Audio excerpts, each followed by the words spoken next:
Hello, and welcome back to this, our 20th live stream. Today we are taking your questions on ancient Egypt and the Bible. And for those of you who have never been on one of these live streams before, what I do is I take your questions in the chat and I try to answer them to the best of my abilities. So the rules are like always. Which is, super chats have priority. This is pretty standard on YouTube live streams. But if you are not doing a super chat and you still want me to answer your question, I do look for non-super chat questions. So what I would like you to do is, if you're not doing a super chat, put a Q and a colon at the beginning of your question, so I know that it's a question directed to me, not somebody else in the chat. I'd also ask that you only ask the question once, so I know which questions are unique. And I'd also like to ask, if you're asking me something about like a specific term in, say, Hebrew or a specific passage in the Bible, please include the passage or what you think the word means, so that I can at least have some context. Because once you learn like 13 languages, sometimes they look all similar when you write them out in English transliteration. So it just helps me to know what the context is for the question. So with that said, the name of this live stream is What's Your 20, being short for What's Your 1020. This is trucker slang for what's your location. So if you want, just as a little fun, put in the live chat too. Where are you chatting from tonight? We are here in glorious Vancouver, British Columbia. It was actually quite a nice day today, a little on the chilly side, but it was nice and sunny. So our 20 was in Vancouver. So let's get into the questions. Our first super chat today is from Reginald O'Donoghue.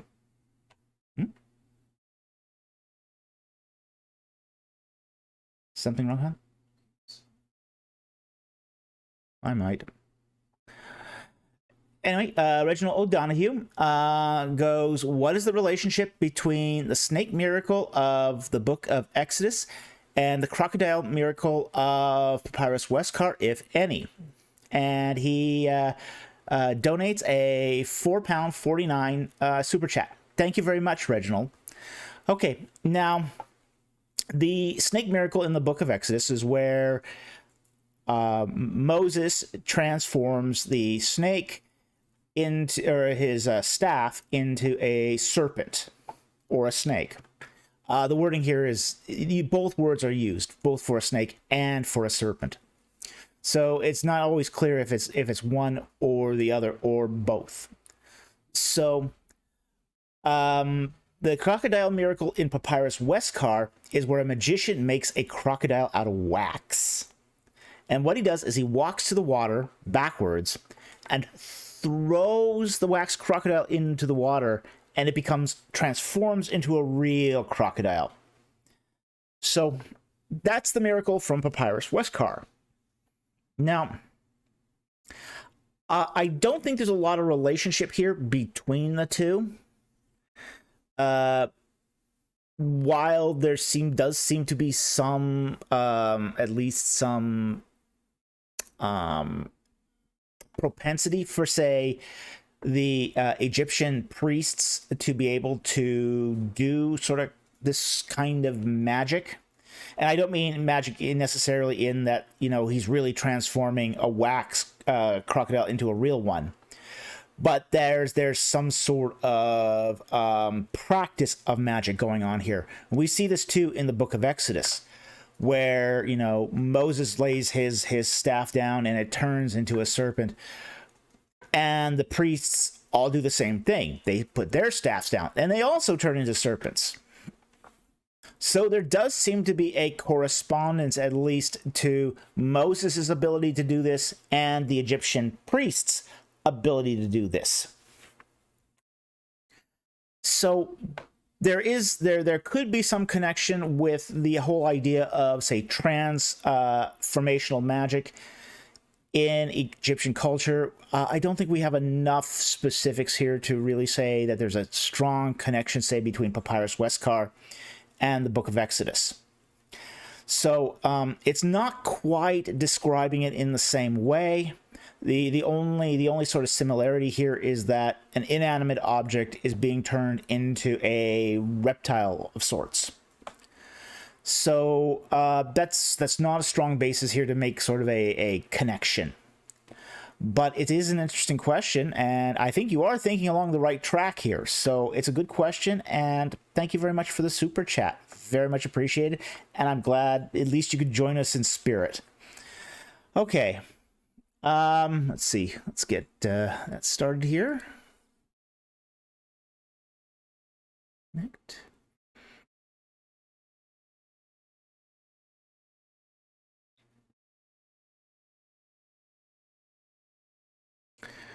Okay, right up to the top here. Let's go. We got take that down. We've got a $5 super chat from Matthew Harrell. Thank you very much for the super chat. Hi, Dr. Falk. Will you please explain the concept of giants like Goliath in the Near East? It's really hard for me to believe in literal giants. Okay. Well, I'm still looking into this myself. Okay. I've come across a recent reference that I need to look into deeper. I only got a translation. I haven't looked at the original Egyptian on this. But there's Papyrus Westcar. There's a particular translation of Papyrus Westcar that talks about, say, giants among the Shasu. So I'm not sure how valid that translation is. I need to look it up and actually do the studying here. So before I go any further on that, I have to say that I still haven't done my homework here. And I think before I give you an absolute answer, I need to do my homework first. Now, the text, on the other hand, the biblical text, places the height of the giant at 6 cubits, which at 1.5 feet per cubit is a pretty sizable guy. I mean, really, it's 18 inches per cubit. And one of the this is a very, very interesting text critical issue too, because it in the Masoretic text it says 4 cubits, which is a pretty normal sized guy. Okay, he's tall, but he's not that big. Well, early sort of expositors explain away the 6 cubits in the Septuagint as being, just an exaggeration. This is just something that another scribe, exaggerated when he did the Greek translation.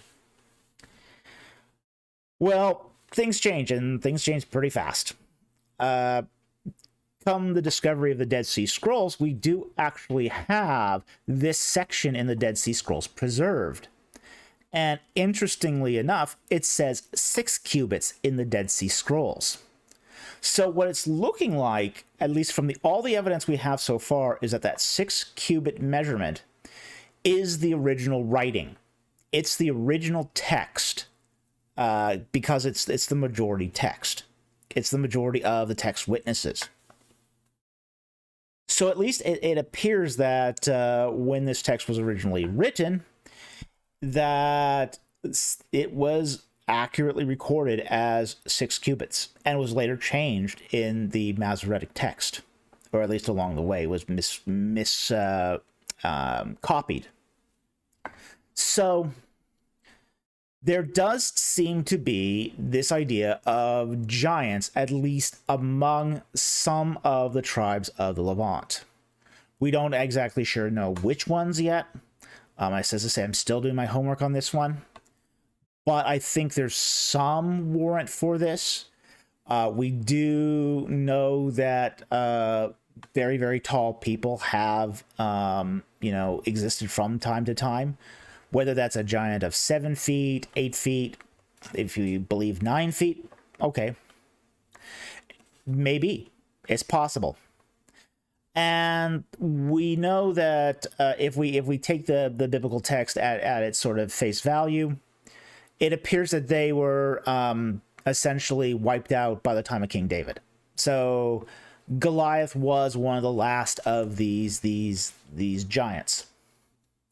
So that's all I'm willing to say on this question right now. But it's an interesting question, and I'm going to be doing my homework on this so I can give you a more definitive answer in the future on this. Anyway, thank you very much for the super chat. At least I hope I shed some light on the question. And great question. All right, next one. We got one here from Matthew Harrell for $2. Thank you very much for the super chat.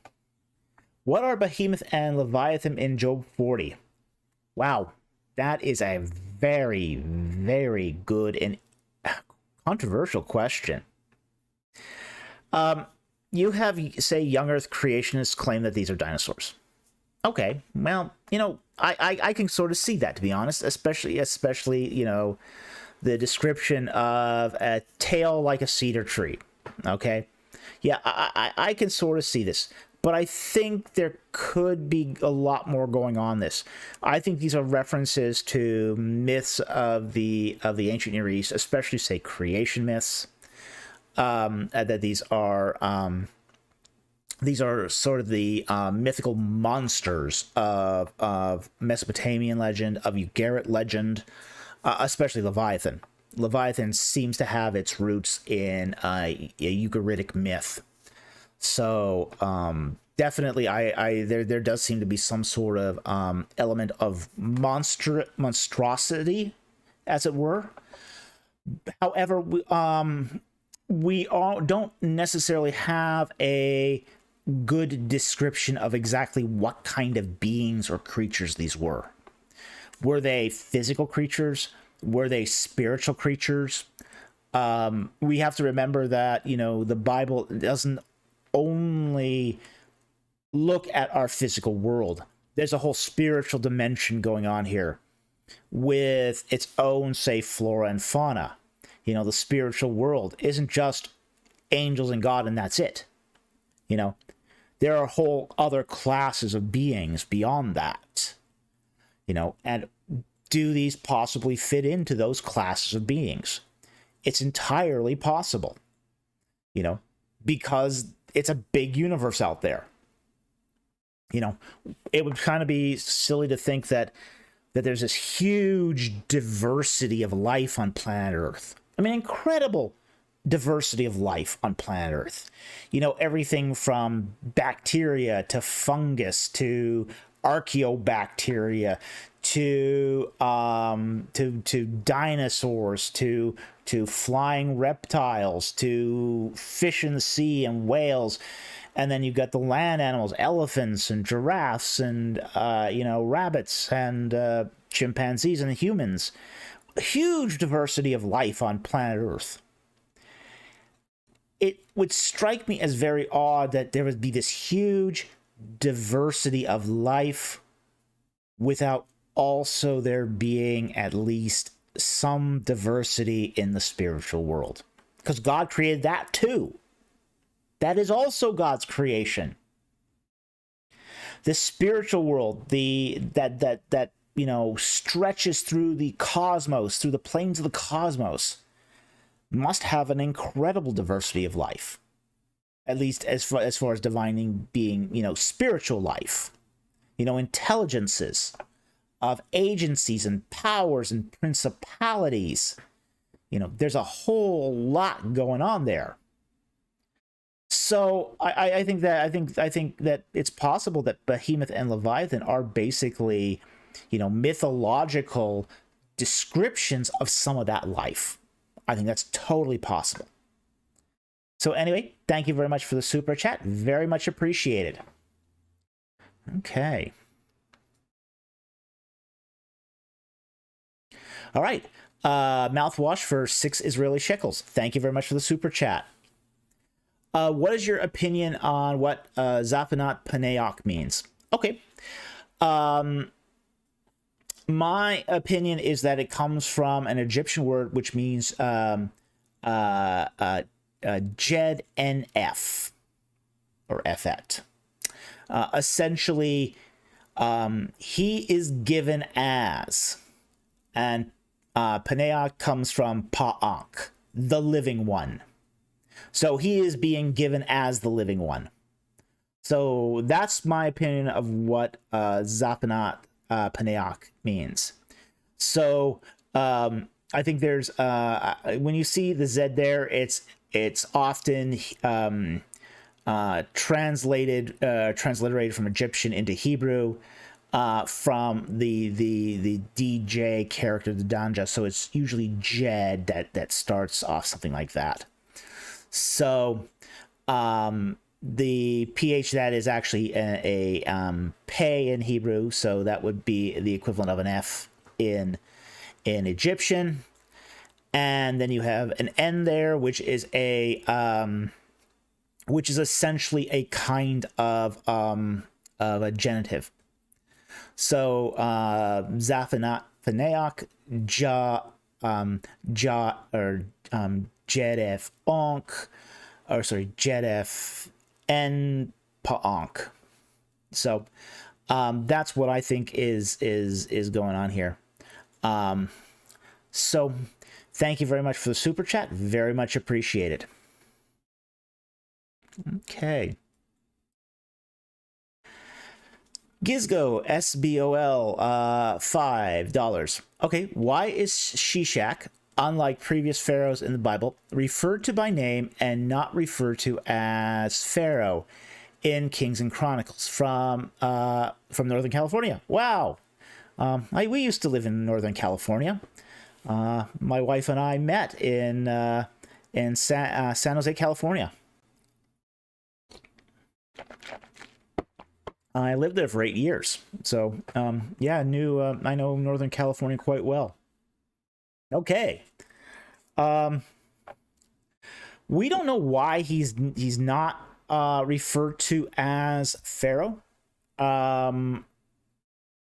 Maybe some of it might be that the fact that Shishak's reign is not, say, as secure as, say, the past. He has Shishak is not he does a campaign. He definitely meddles in Middle Eastern politics.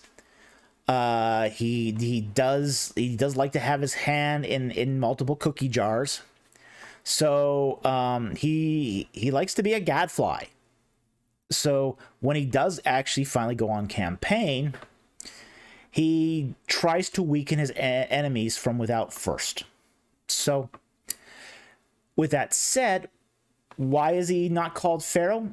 It might be just to prevent confusion with, say, the Pharaoh of the Exodus. That's a possibility. The other reason is because he's actually named. They just name him just outright.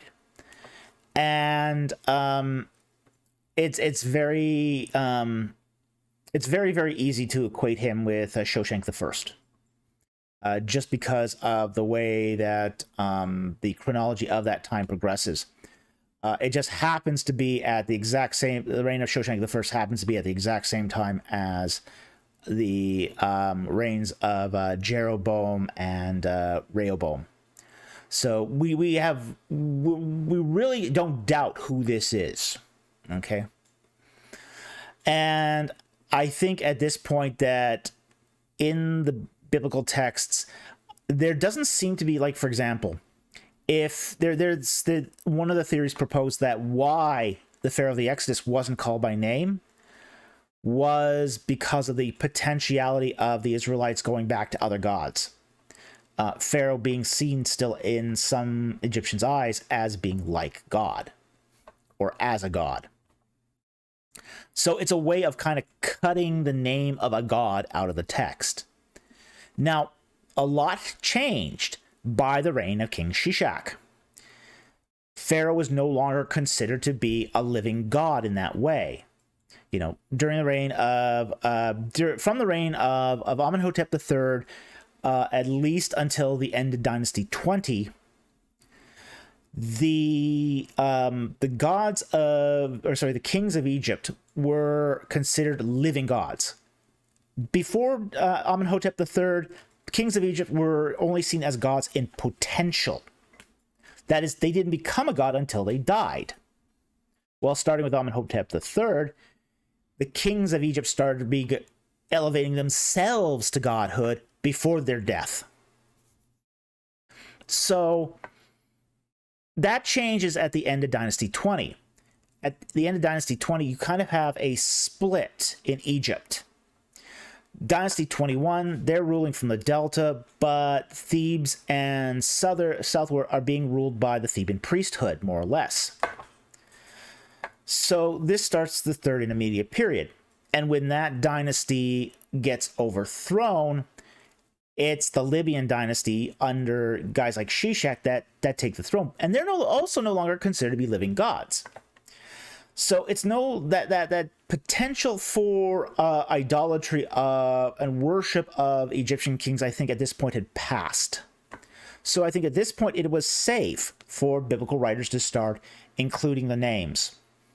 So I think that's one of the reasons why we start seeing names of Egyptian kings being included in Kings and Chronicles. So, but again, some of that is speculation, but I think it's probably the best explanation we have at the moment. So anyway, thank you very much for the super chat. Very much appreciate it. Okay. Next one is $5 for $5 from Matthew Harrell. Thank you very much for the super chat. Minnesota, USA. We spent some time there too. We spent some time in Rochester, Minnesota. I'm confused about the words to the chief musician on Neginoth in Psalm 4. What was the musician supposed to do with these headings? Okay. A lot of the Psalms begin with a introductory phrase. We have to remember that most of these songs were actually sung in ancient times. They weren't just read, they were performed. We have a whole list of, say, like the songs of ascent. These were songs that were supposed to be spoken when people traveled up to Jerusalem for the high holy days. Okay?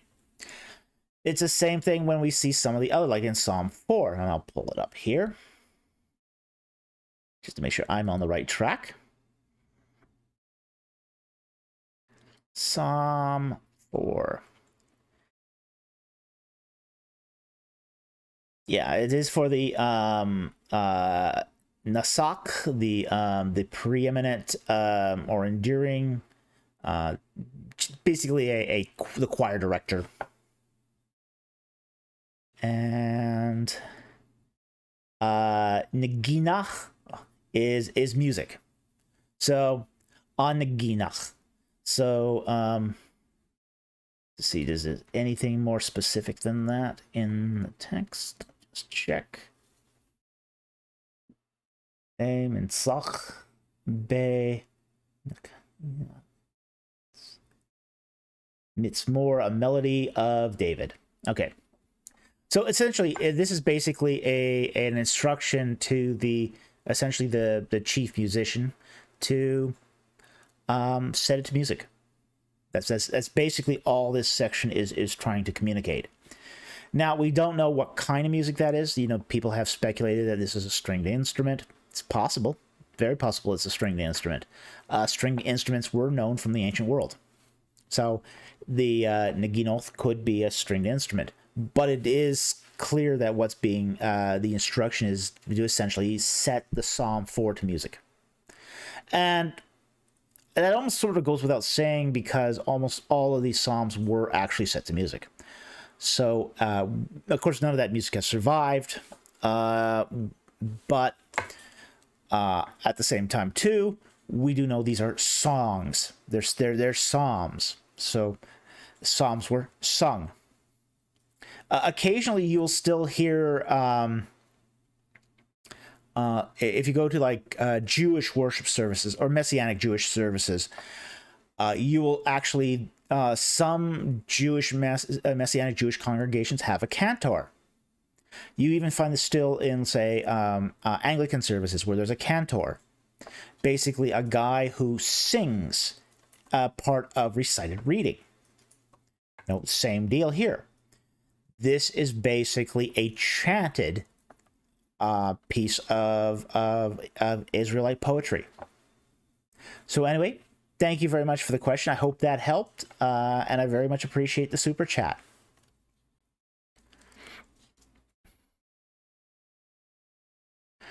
Okay.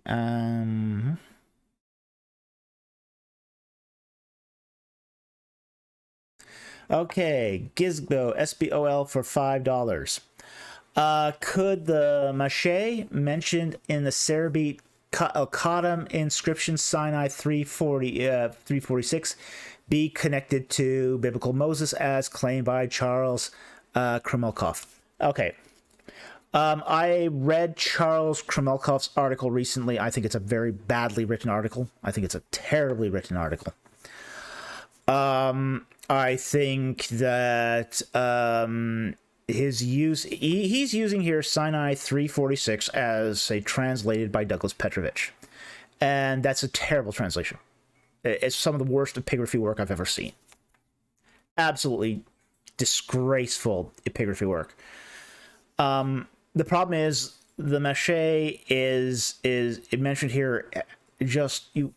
What he does, what Petrovich did here, he just scanned the text for an M and a sheen and basically said, "Oh, I found Moses," without actually doing the proper epigraphical work. So here's the problem: is when you do the proper epigraphical work on Sinai 346, it no longer reads Moses.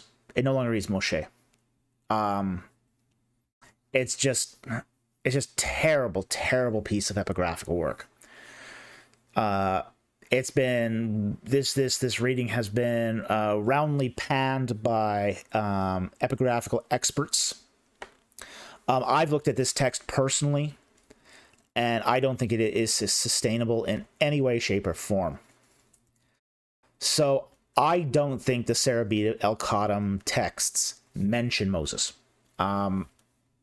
I would really need more evidence, better evidence than what I've seen so far.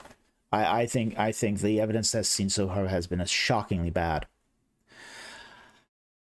It's even the claim that these texts were written in Hebrew is, I think, complete garbage. It's really hard to sugarcoat this. It's really hard to sugarcoat this because the work is just so terribly done. So. And I think it's really shameful that Kremelkov decided to, put his own reputation on the line by citing Petrovich. I think that was just a terribly bad decision. Bad decision. I know he's desperate to find proof of, say, early attestations of say, Moses and Yahweh and all that, but it just doesn't hold out. So that's sort of my opinion on that. So I cannot at this point see Sinai 346 at all connected to the biblical Moses. So anyway, thank you for the question. It's a good question though, and I do very much appreciate the super chat. Thank you very much. Okay.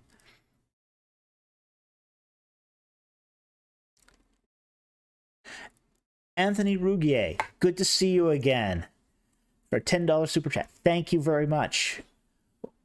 Do you think we will find the tomb of Harry Hoare? Oh, I sure hope so. That one would be really interesting. Do you think we will find another royal cache or intact royal tomb? Oh, yeah. Well, not an intact royal tomb per se. We could. It's possible. There's still enough missing kings out there that we could still find another intact royal tomb. Now, we have found intact royal tombs that aren't exactly they weren't exactly buried with nice stuff. Okay. There was one from the Second Intermediate period that was an intact royal tomb. It just didn't have much in it. It was just more or less a shaft, a sarcophagus, a Ka statue, and a couple of jugs. And it was totally intact. It's totally intact. It just was kind of impoverished.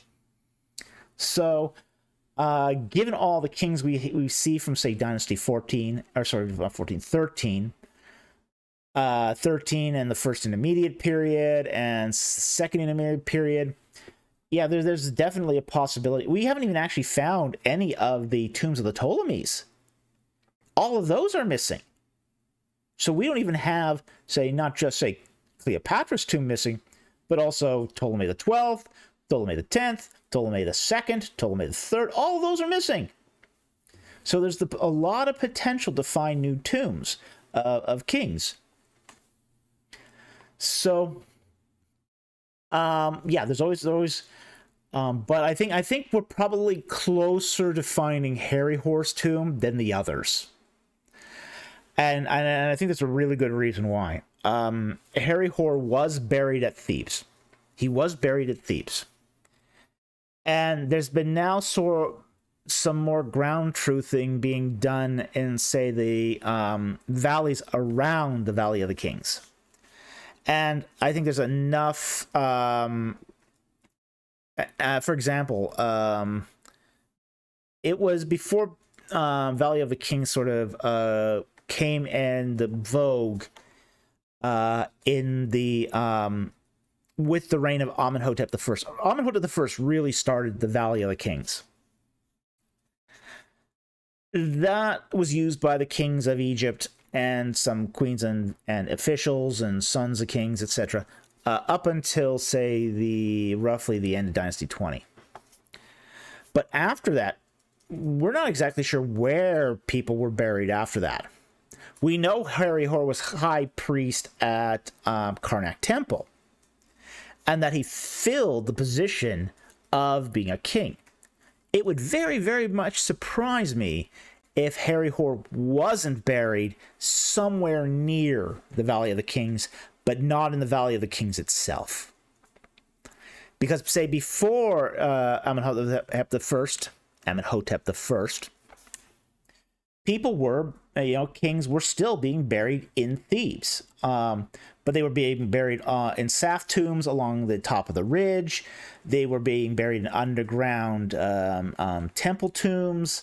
So, like Amenhotep II has a tomb in Thebes. So there is a lot of, say, precedent for burying in other places in Thebes besides King's Valley. So I think we're going to see in another valley nearby, maybe deeper exploration of the West Valley is in order, or the Valley of the Queens. People that haven't paid as much attention to the Valley of the Queens, and that's because they were finding mostly, queens and lower officials there. But I don't see any reason why there couldn't be more royal tombs there.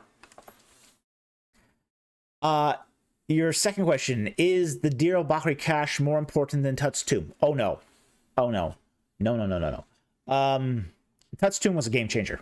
It was an absolute game changer. The Deir el-Bahri cache had basically almost every important mummy from the Valley of the Kings. So it is true that it is very, very important in that respect. And most of those mummies were labeled. So we were very, very fortunate that the Egyptians, painted the names of each mummy on those corpses.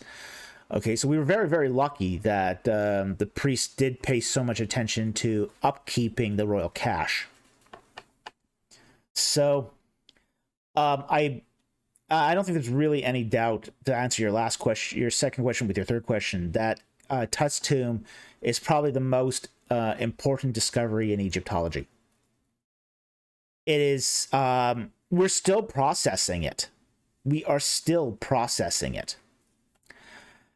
There's just so much there, and it never was fully published.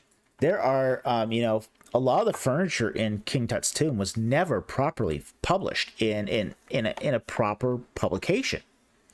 It was excavated, it was taken to a museum, and Carter ran out of money for publication. Essentially, he had enough money to do. We have to remember that Tut's tomb took on the order of almost a decade to excavate, because there was just so much in there that had to be, taken out, photographed, cataloged, described. So we still got the index cards are still around. Carter did put everything on an index card, but none of it was properly published. Earlier tombs by, for example, Theodore Davies, he would excavate a tomb and then they would do a proper publication of the entire tomb. And this is where we get, say, the publications for, let's say, like Thuya and Yuya. There are those things. But in the case of Tut's tomb, it was never adequately published. But it is the most important discovery because it just had so much material that we just have never seen anywhere else. Royal scepters, chariots. We had some examples of chariots, but, he had like 3 of them. Little model boats, a wider array of jewelry than we ever imagined possible. A iron dagger that had was made out of a meteorite, with a quartz pommel.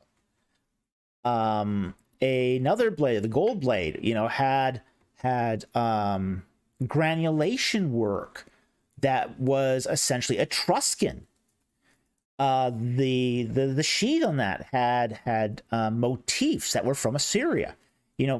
There was just so much that was going on in his tomb that it's really, we're still sort of processing it all.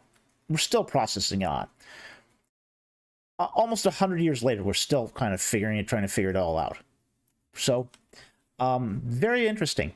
Thank you very much for that super chat. Very much appreciated, and it's a great question. Okay.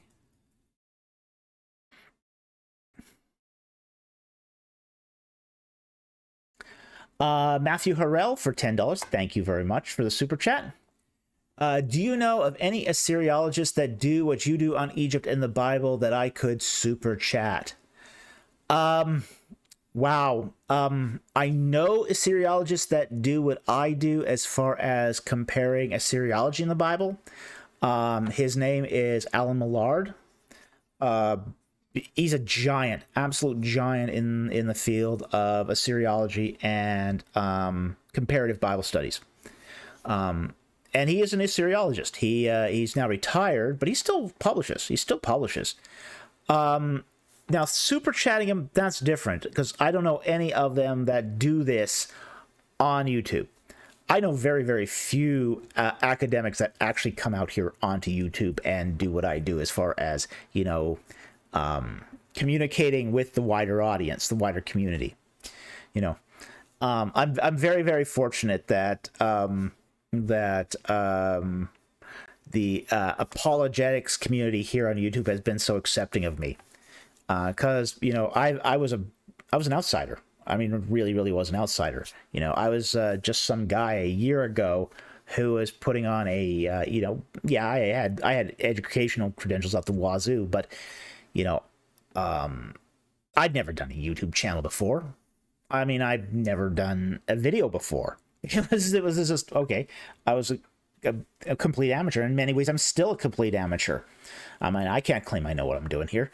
So, but I am trying to answer your questions. And I think that what I'm trying to do is provide a service to the wider community. Now, I know there are Assyriologists who are also still doing this work. Paul Lawrence is another great example of one. He's still young. He's in the field. He's an Assyriologist. He does comparative biblical work. But he's not on YouTube. So I don't know if there's anyone I can recommend you super chat, but I know there's some people doing the same kind of work as I'm doing it that are out there. So, and you also say, I love your work, so I really hope that question doesn't offend you. Not at all. No, absolutely. If there are others that are doing great work, yeah, share the wealth. It's fantastic. You know, we all need support. We all need this support. And finally, do Assyriologists get along with you? Some do, some don't. You know, it's like anybody. You know, Egyptologists, some get along with me, some don't. Okay. My feelings aren't going to be hurt over it, but, you know, if someone doesn't like me, okay, that's fine. Someone doesn't like me. If someone likes me, fantastic. I've got a friend. So, you know, as I say, some will, some do, and some don't. So it really sort of depends. It depends on who it is. But nothing I do is in direct opposition to what Assyriologists generally do. So there isn't any reason professionally for them not to get along with me. And I try to extend people in other disciplines every courtesy possible. You know, some people try to make me out as this sort of ogre that criticizes everyone, but, you know, the way one does, say, professional conduct is very, very different. You know, you do try to when the disagreement is honest and the work is at least legitimate, then there's no reason not to have, say, a good rapport with other professionals in the field. So anyway, thank you very much for the super chat. Thank you for the question. It's a great question. It's a good question. So very much appreciate that. Wow. Wow.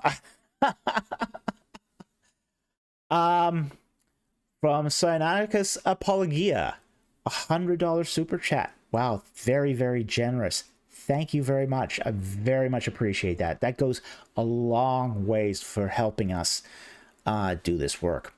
What a generous super chat. Thank you so much.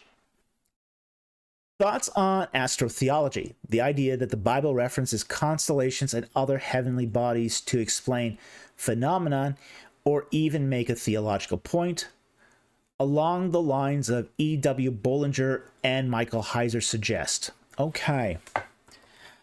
I have some issues with astral theology. Not all issues. I mean, there is definitely analogical thinking going on here.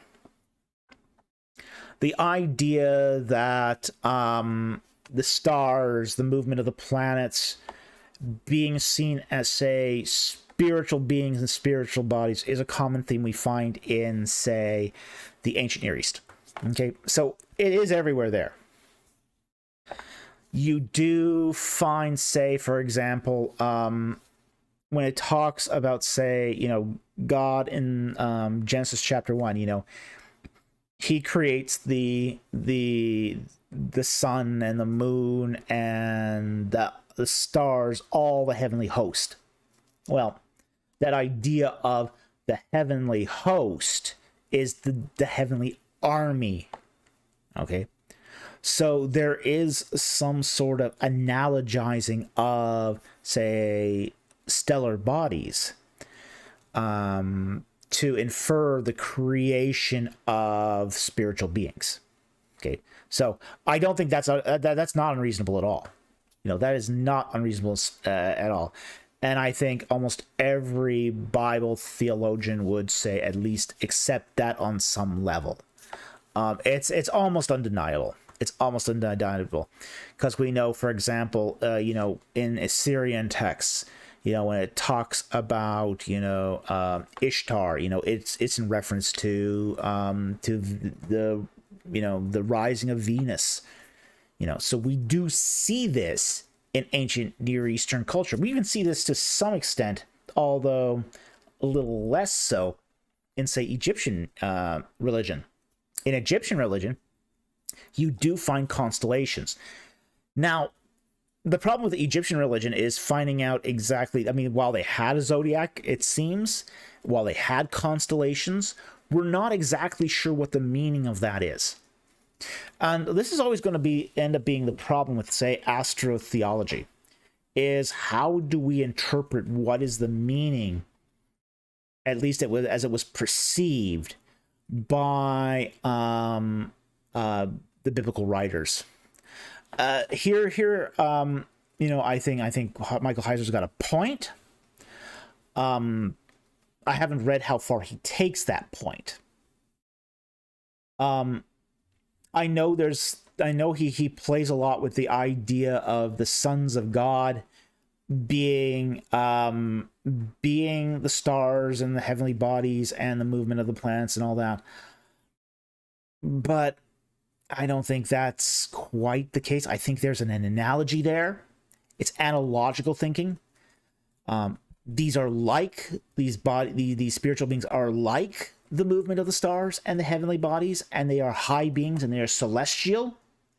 They're not the same as there's a difference between being like something and being something itself. And I sometimes kind of get the impression that Heiser crosses the line between the two, where analogical thinking becomes actualized.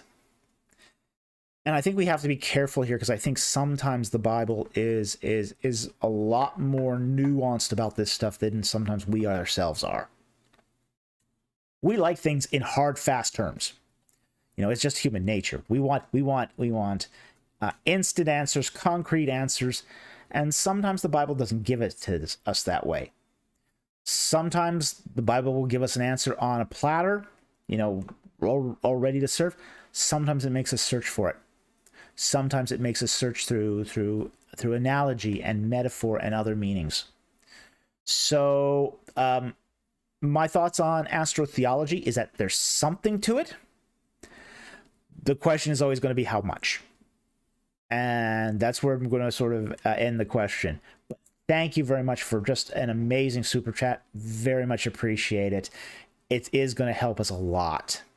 And it is actually a good question. It's a very good question. So thank you very much. Okay.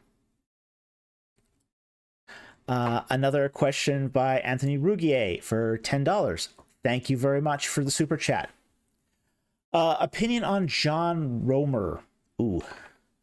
I've read a few of his books. He has unorthodox ideas about unification urbanism. He is like a throwback, doesn't have a degree, started off as an artist like Carter. Okay, well, in Carter's day, this was a lot easier. In Carter's day, there wasn't as much known about ancient Egypt. So you could start as a draftsman and get enough experience as a digger, read enough books, Budge, he was terrible at what he did, was still an accepted source that people used to learn ancient Egyptian. But that, for example, so there was some in Carter's day, you could be a professional Egyptologist with just a high-ranking high-ranking and highly regarded Egyptologist with just a bachelor's or a master's degree. Because back then, the PhD as a terminal degree wasn't very common in the field of Egyptology. Porter and Moss, were two women that cataloged a lot of the tombs and temples in a biographical source. Well, they didn't hold, say, terminal degrees. I think one of them did, but the other one had like a master's degree. John, what was his last name? There was a Don at Oxford who was sort of an Egyptologist. What was his name now? John. I want to say Jay, but it's probably not Jay. What was his name?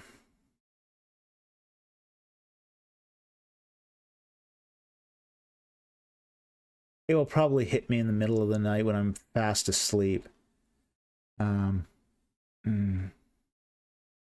But he died about, say, 10 years ago. And he was probably the last major respected Egyptologist to only hold a master's degree. And I cannot remember what his last name was, but he was an Oxford Don. He was very, very good at what he did. But he was sort of the last of that breed.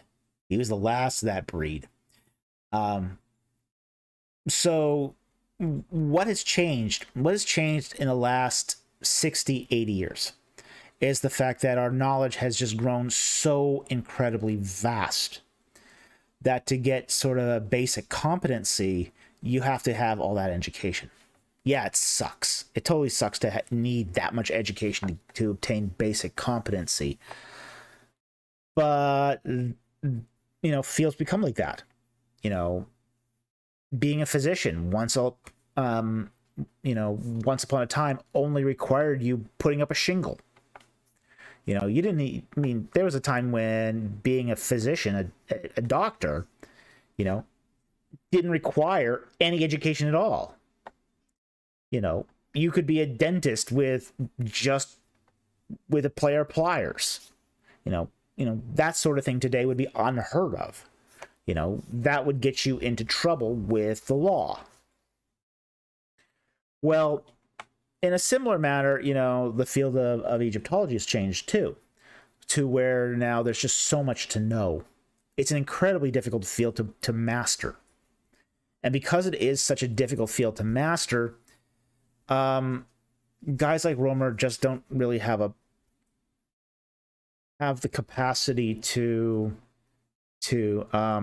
really make meaningful contributions in the way they want to. Now, there have been people who have, even in the modern day, done meaningful contributions to the field of Egyptology who don't hold advanced degrees. One of the ones that pops to mind was a guy named Shanum.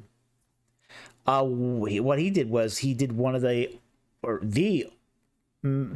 first reverse index for Faulkner's concise dictionary. So he basically took Faulkner. He was a janitor.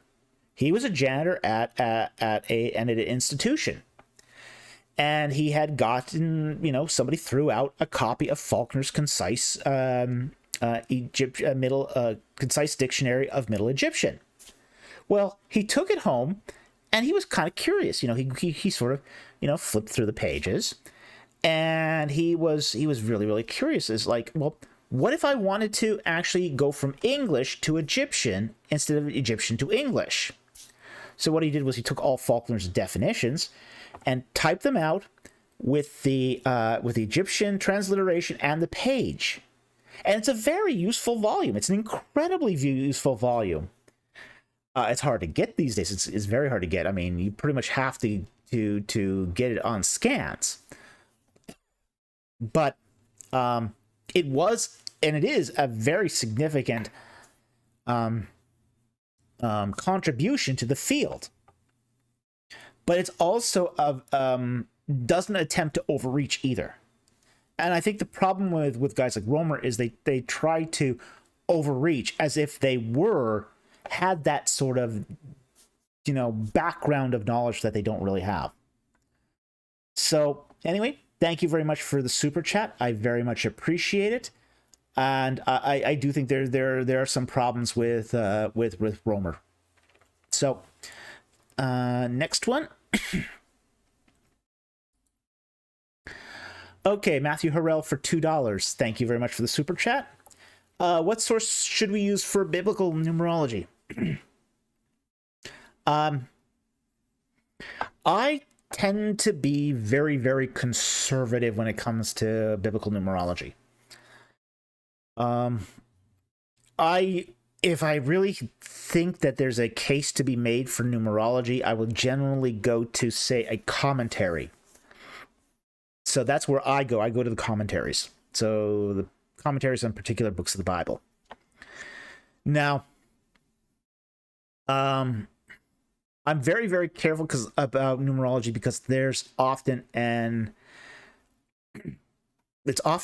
excessive endeavor. I don't think that a lot of numerology has validity.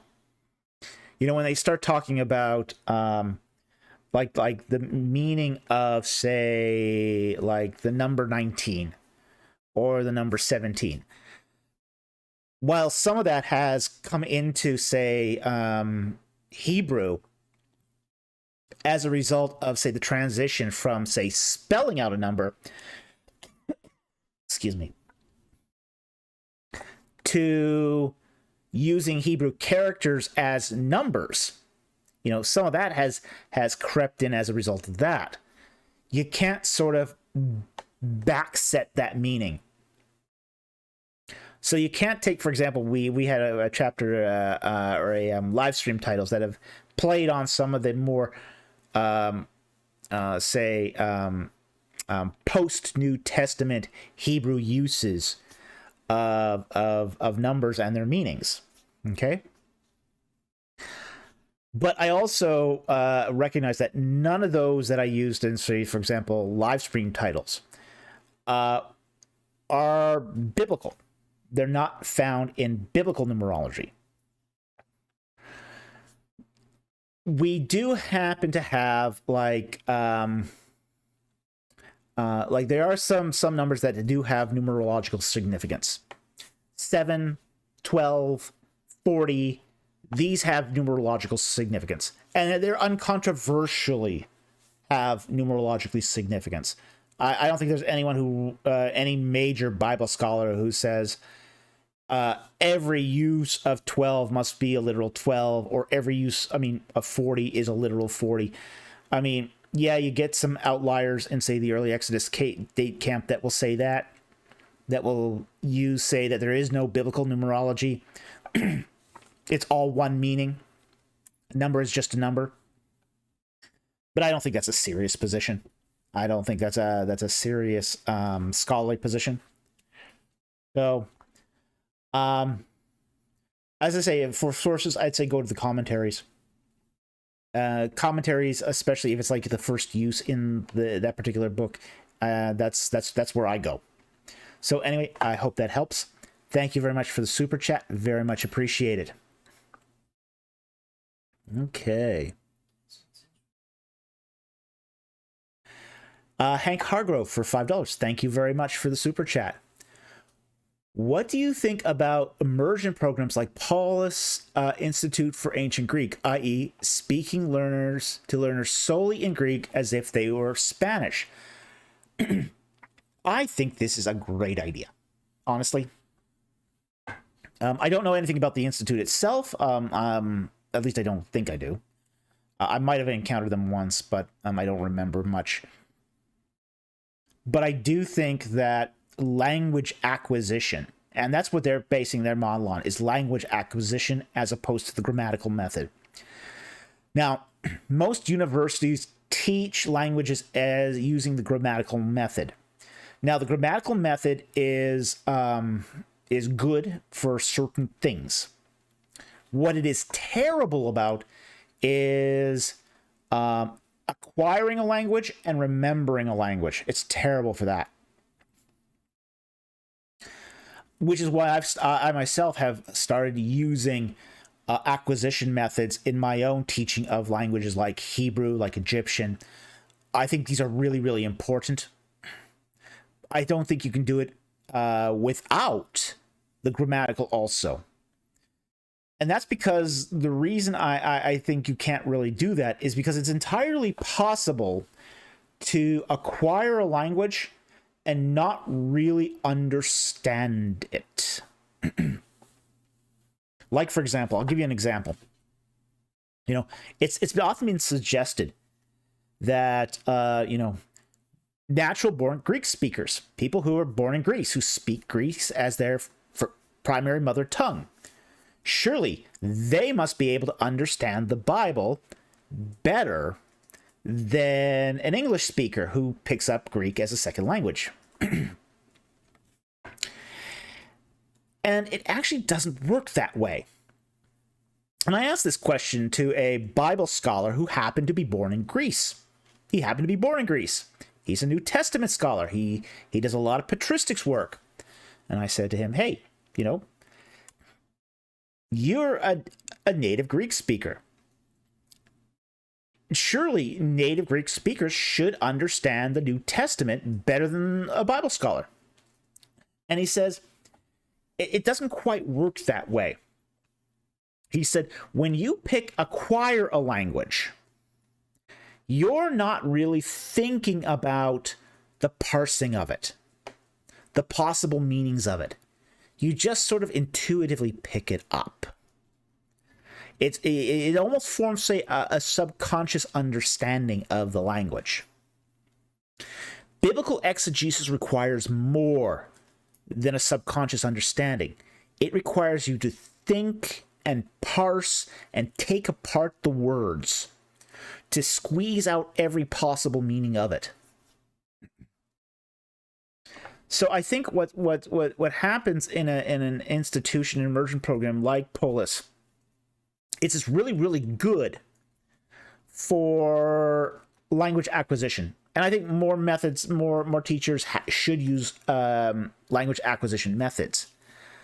But where it sort of drops the ball is it doesn't give the analytical tools to actually be able to treat the language as a working language for a scholar. Okay? So if you were learning Greek so you could casually read the text, I think it's great. If you're going to go on and be a scholar, I think it requires some work. So anyway, thank you very much for the super chat. Very much appreciate it.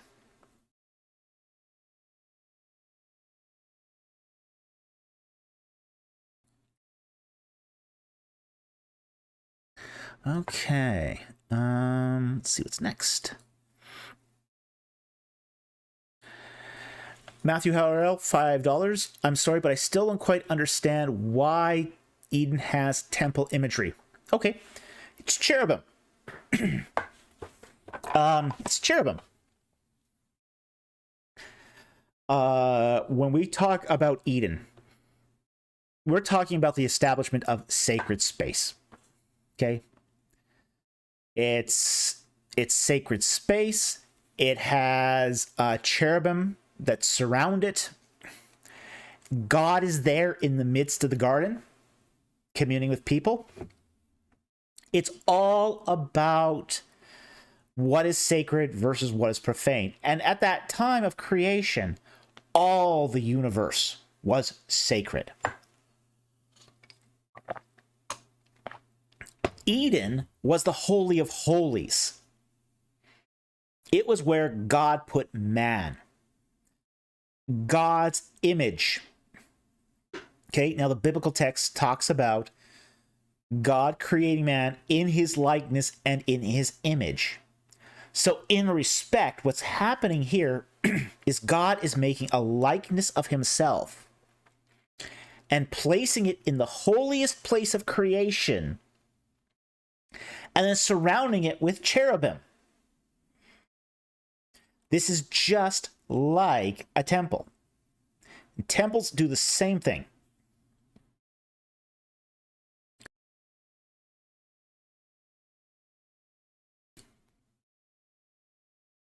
So we do get a lot of temple imagery here in Eden.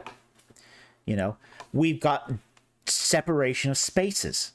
You know, you've got, say, the heavens above, you've got the sea beneath, and you've got the dry land. So you've got that separation of spaces. You have within, say, the land, you know, you have, say, the place where the animals reside, and then you've got Eden as well. So there's a lot of temple imagery happening here. So your second question, did the fall of man actually happen in an actual temple? No, wasn't an actual temple. It's more that the temple is recreating what creation was like. Scholars call this a cosmographic function. essentially,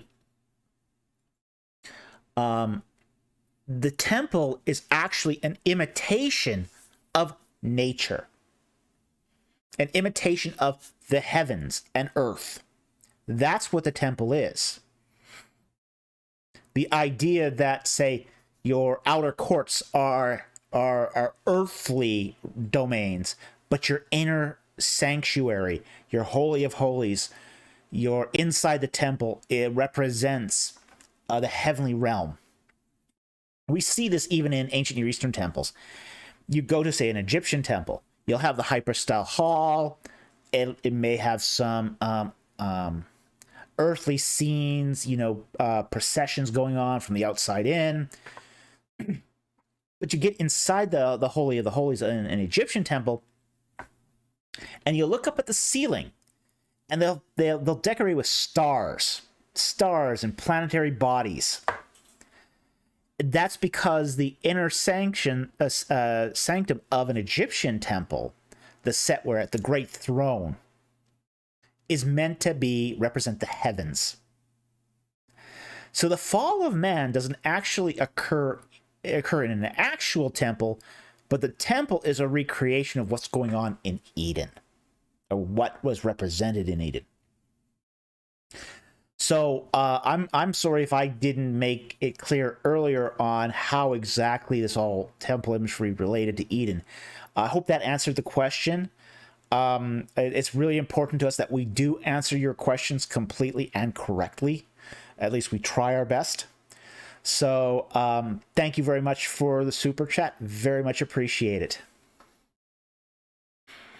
Okay.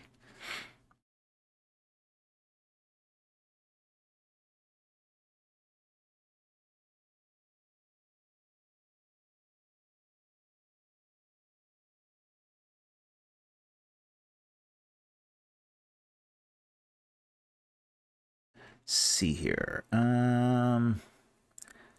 RG Strategy for $5. Thank you very much.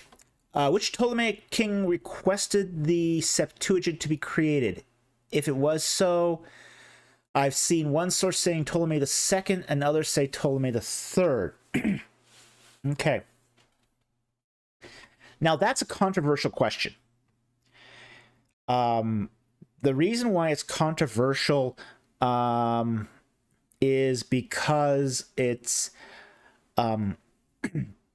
some have suggested that the letter of Archias was a forgery, and not a forgery saying that the Septuagint wasn't created during the time of Ptolemy II or Ptolemy III.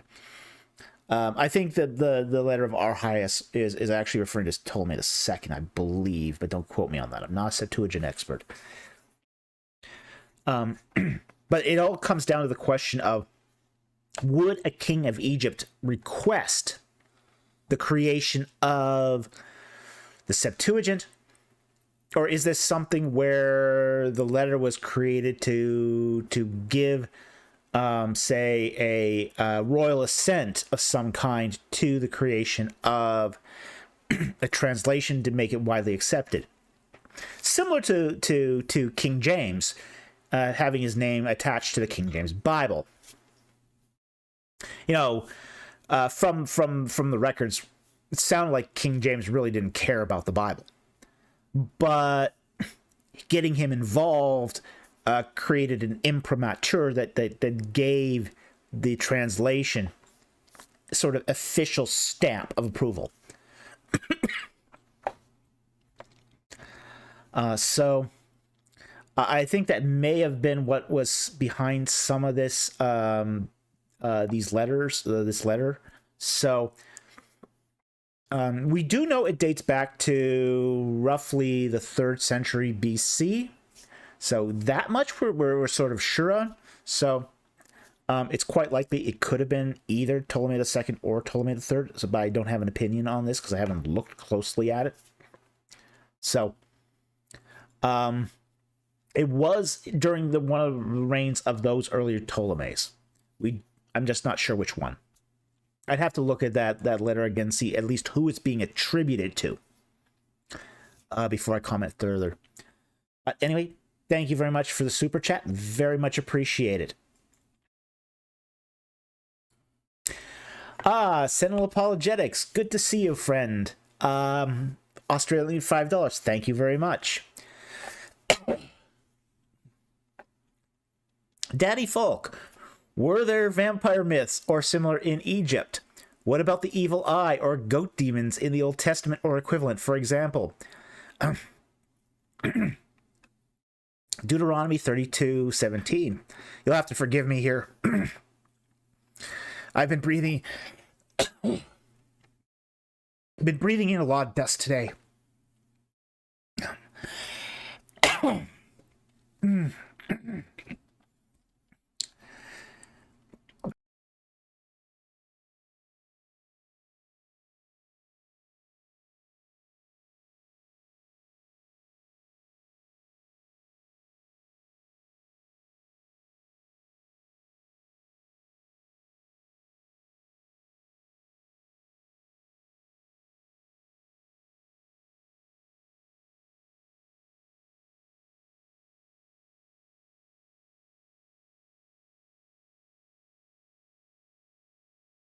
Okay, I'm going to try to continue on here. As I said, I was breathing in a lot of dust here at my day job earlier in the day, so dust, glitter, just all sorts of nasty stuff today, so it turned out to be choking up a bit of a lung here, so okay. There weren't any vampire myths. There is one particular pyramid text that talks about the king drinking the blood of his enemies and eating their flesh. Now, it does seem to be that that's more to assume their power than it is as, say, a vampire myth as such, because the king at that point wasn't dead. The evil eye, there is some reference in Egyptian texts, magic texts, to the bad eye. The bad eye. That's roughly equivalent to the evil eye. Okay? So that one we do find in Egyptian magic. And there were spells to sort of ward off the bad eye. Goat demons in the Old Testament, or the equivalent, I don't think we'd find any goat demons in Egyptian myth. No, they hated goats. The Egyptians hated goats. They hated goat herders. But we don't find goat demons in Egyptian myth. So that one seems to come outside of Egypt. But there's all sorts of other myths that they're starting to incorporate too as they go on here. So, so they are taking some other things though from Egyptian myth. For example, they are taking the whole concept of demons as such. So there is that there. You do have various snake demons. So they're there as well. So there is other demonic presences that they are taking out of Egyptian myth and incorporating it into, say, the biblical text. So anyway, thank you very much for the super chat. Very much appreciate it. I'm glad you could make it tonight. It's good to see you.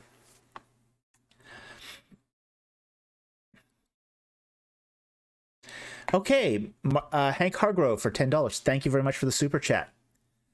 I've been concerned by Michael Heiser's view of the divine council as being composed of other gods and how it conflicts with monotheism. Wouldn't it be better to view them as created beings?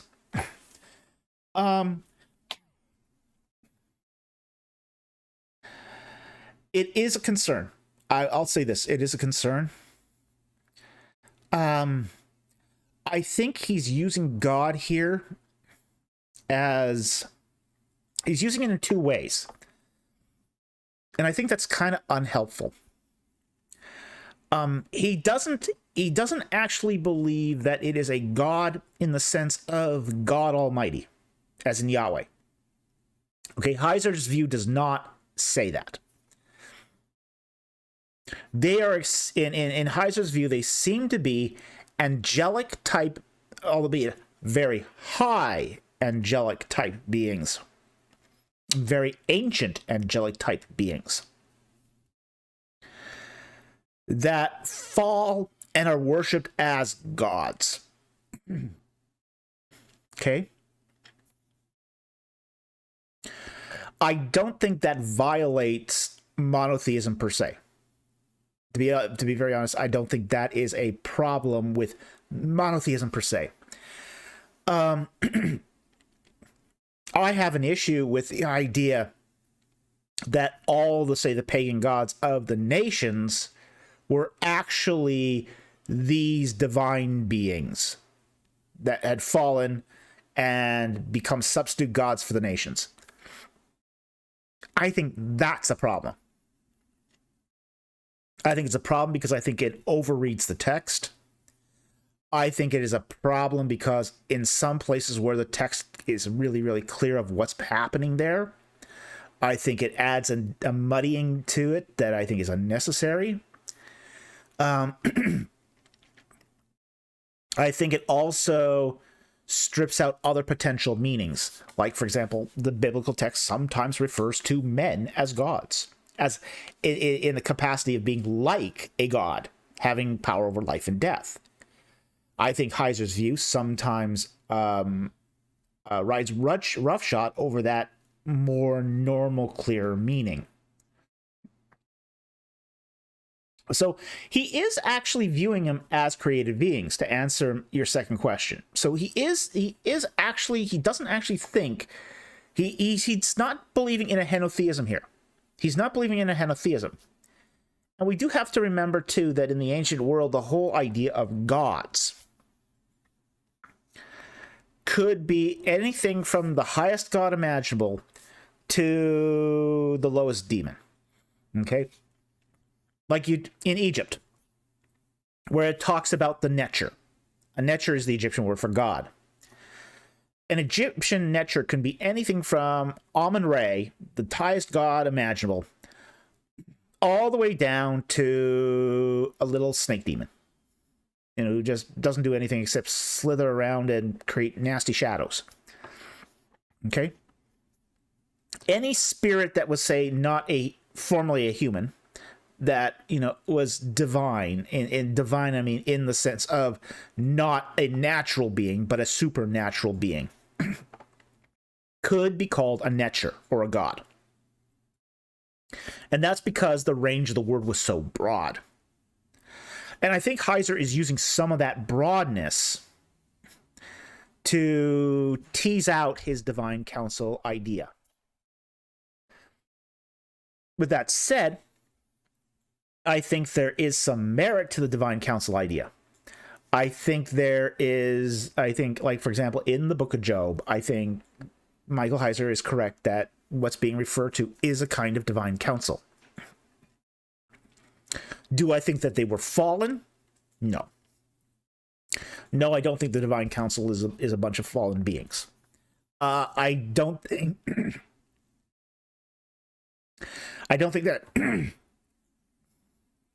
I don't think that evidence is exactly clear. Okay. Now, it is true that a third of the angelic host fell. Yeah, I think that's true. And I think they have been creating a lot of trouble. At the same time, too, I also don't necessarily think that, I mean, even if you got rid of all the troublemaking angels and demons, man would still go into become idolaters. We just have that natural tendency just to sink ourselves right into idolatry. If angelic beings weren't pretending, we would be making up idols ourselves. We do it all the time.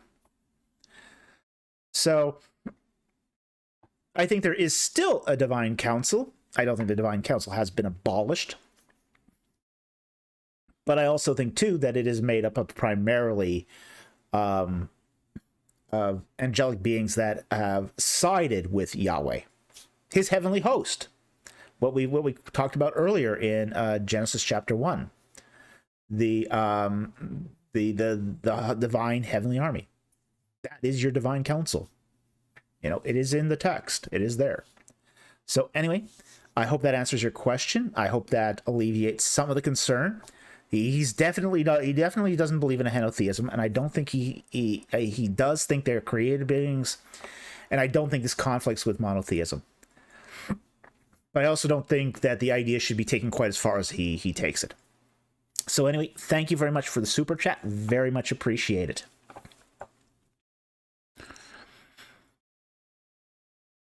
Okay. Hi, William. Converse Contender provides super chat for $1.99. Thank you very much. Can you talk about household gods and households and household gods significance? Okay. There are two. Okay, households. It really is going to depend on where you are in the ancient Near East. Households are going to vary very dramatically depending on what the cultural is. It's different than in, say, Egypt than it is, say, in Mesopotamia. Households in Mesopotamia could be very, very large. Could include several generations. In Egypt, that was less so. You know, you didn't quite have the same number of generations living under the same house in Egypt. And some of that is just plain because of the way, say, marriage worked in Egypt. So you tend to have more nuclear families in ancient Egypt, or say maybe 2-3 generations tops. You didn't have, say, a huge extended family living under the same roof in Egypt. Like you did sometimes in Mesopotamia. In Mesopotamia, you had these large, massive, almost hall-shaped buildings that people would have. Their 3-4 generations plus servants plus extended family plus all of that under one roof. Now, the whole thing about household gods. Household gods were very, very common across the ancient Near East. We do find them in Egypt. Every house in Egypt had sort of this little niche beside the doorway where you went and you paid homage to the household gods. You had them in Canaan. The teraphim. These were the ones that were collected by, say, I think it was it Sarah? I think not Sarah. Rachel? Was that Jacob's wife? Rachel? Okay, Jacob's wife, the daughter of Laban. Okay, name's just slipping me at the moment. But she takes his household gods. Now, some of these gods, some of these idols have been excavated in Canaan. And some of them are quite sexualized. With some of them with very, very large male attributes. Okay. So there does seem to be almost a pornographic aspect to these gods.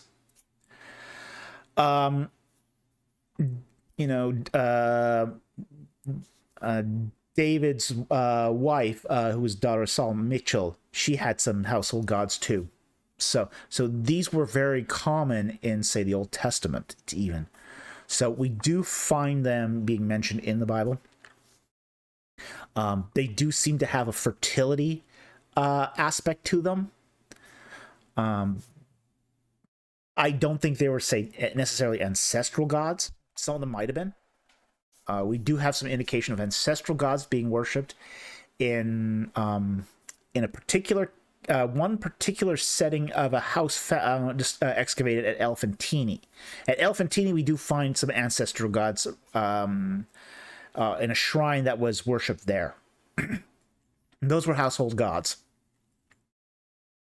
But say, for example, in Egypt, ancestor worship was a lot less common than in the rest of the ancient Near East.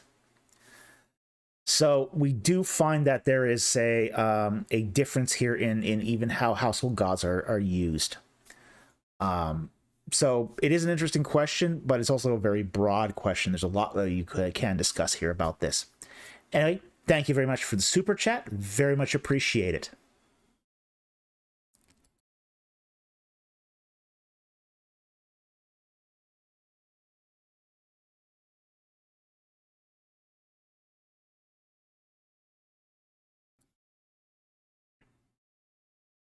Okay. And Matthew Harrell, $5. Thank you very much. My last question tonight is, what did the Egyptians believe the Sphinxes were? What were they protecting and what from? Well, that's a good question.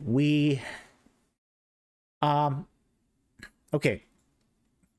When we talk about the Sphinx in Egypt, we generally are talking about something called the Royal Sphinx. That's usually what we talk about here. We don't find a lot of other sphinxes in Egypt. The Royal Sphinx is essentially a beast, a winged lion with the head of the king. Okay? Now, sometimes it doesn't have wings. Sometimes it's just a lion with the head of a king. Okay?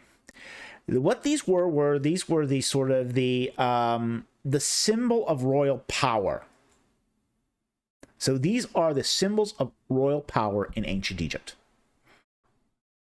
So we do see, for example, scenes where a royal sphinx has its paw on, say, the neck of an Asiatic. So what they were doing is they were the embodiment of royal power and royal might. And what they were protecting essentially the country from was outsiders. Basically, people from Libya, people from the Levant, people from Nubia who would try to invade to steal the food of Egypt. So that's what they were protecting here. So when we get, say, I mean, the big sphinxes, they're all facing, they're facing towards the east. They're like the one you find in Egypt, or sorry, in Giza, is facing the east. It's facing eastward, trying to fend off against the outside forces that would come in and steal.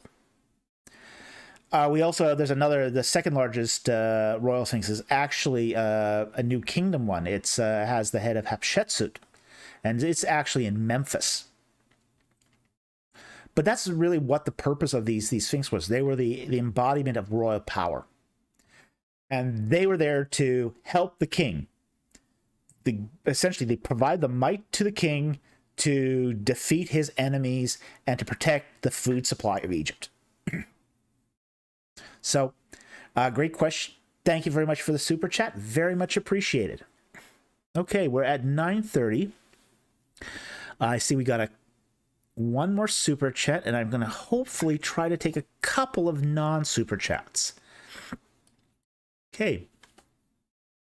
Evan Lead for Australian $10. Thank you very much for the super chat. You say you hold minority views on archaeology and say this is different from fringe views. Okay. Creationists say the same, but they are very much on the fringe.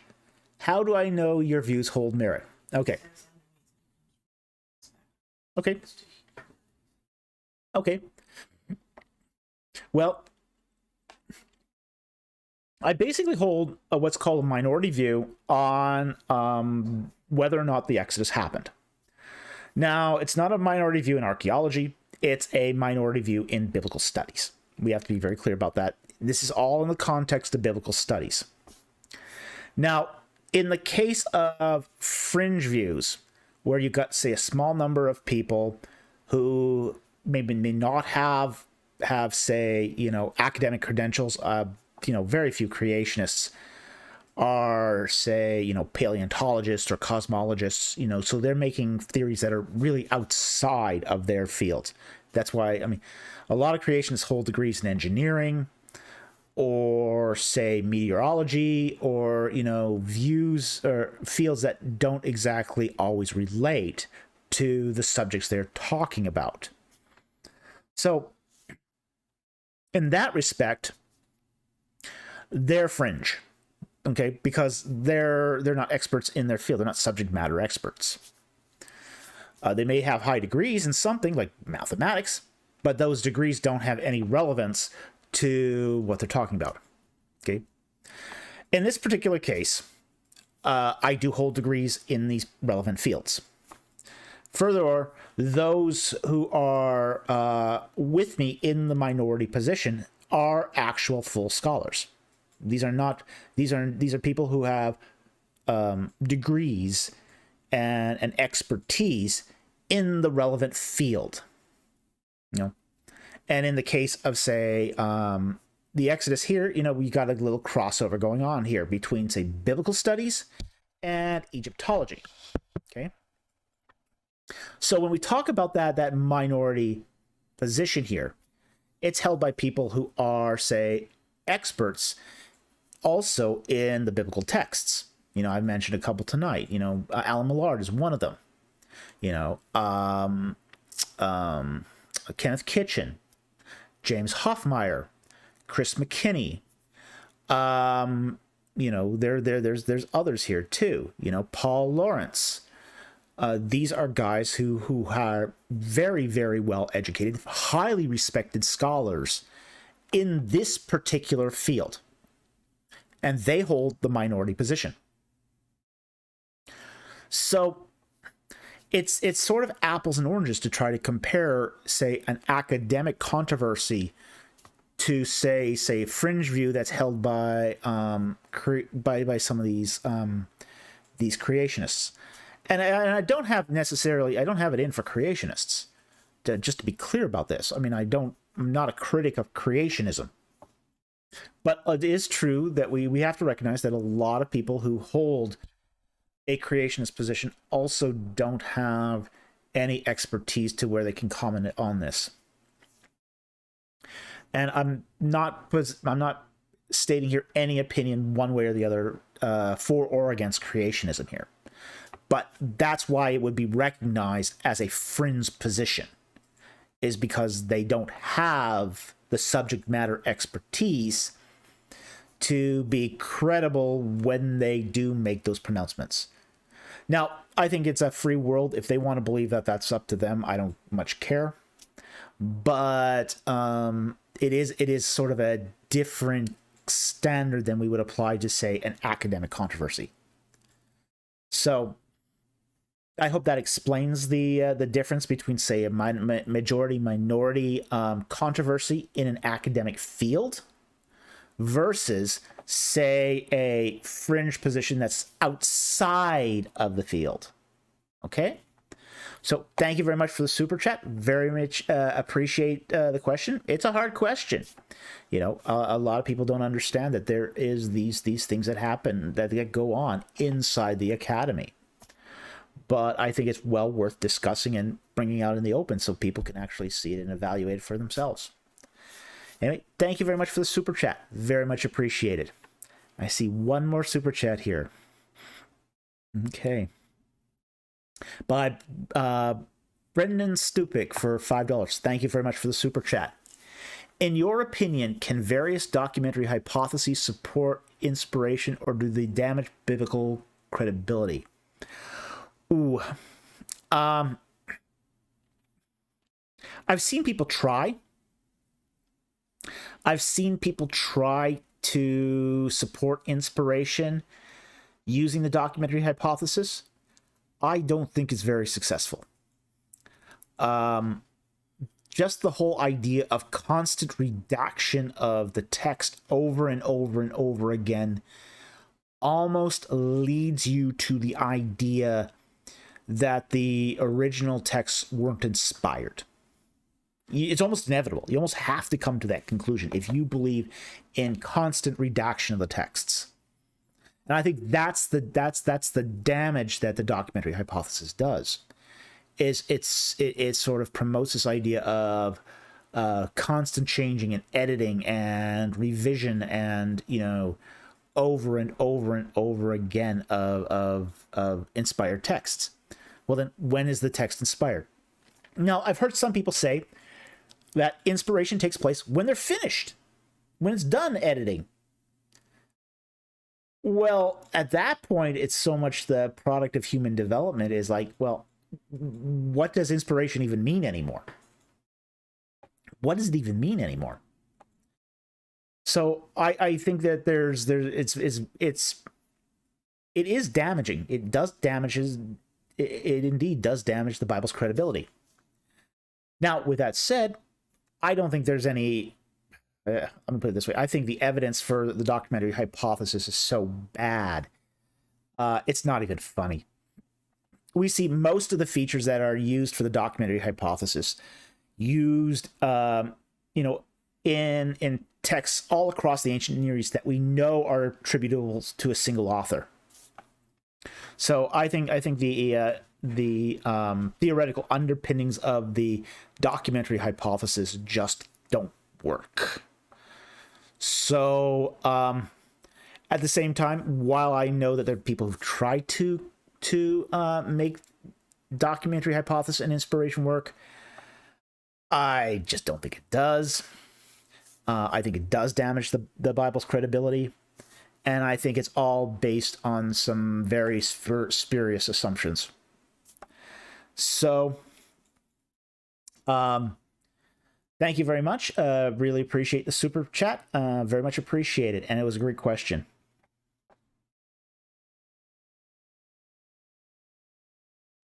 Okay. I'm going to take a couple of non-super chats here.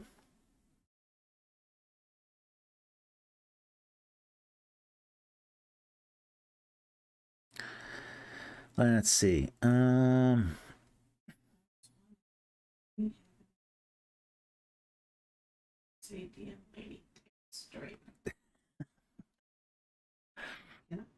You can go for it.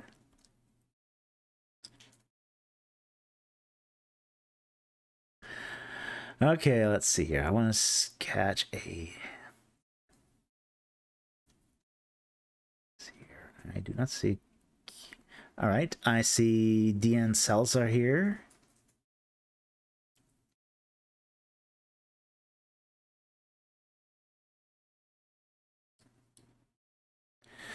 All right, I'll take DN Salazar here. Can you explain in detail your objections to the documentary hypothesis? The atheist friend of mine you met was unsatisfied and thought you butchered it in your explanation, also on Gnosticism. Well, the fact is that the documentary hypothesis has gone through so many revisions that the documentary hypothesis of today it's been around for almost 150 years, and it's very different today than it was, say, 150 years ago. Now, at the same time, too, a lot of the same sort of underpinnings of it, same theoretical constraints, are still there. Now, the documentary hypothesis is really not. It's really still just. It's essentially a North American phenomenon for the most part. In Europe, where the documentary hypothesis got its start, it's pretty much been replaced by source theories. So, it's not even seen as a credible hypothesis in Europe anymore. Now, my issue with the documentary hypothesis is how it decides to define its sources. Okay. Now there is the whole matter of you know, when they date all this happening.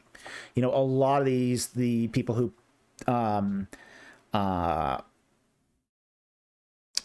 support the documentary hypothesis will say, well, the biblical texts, you know, they were written between 900 BC to 500, 400 BC.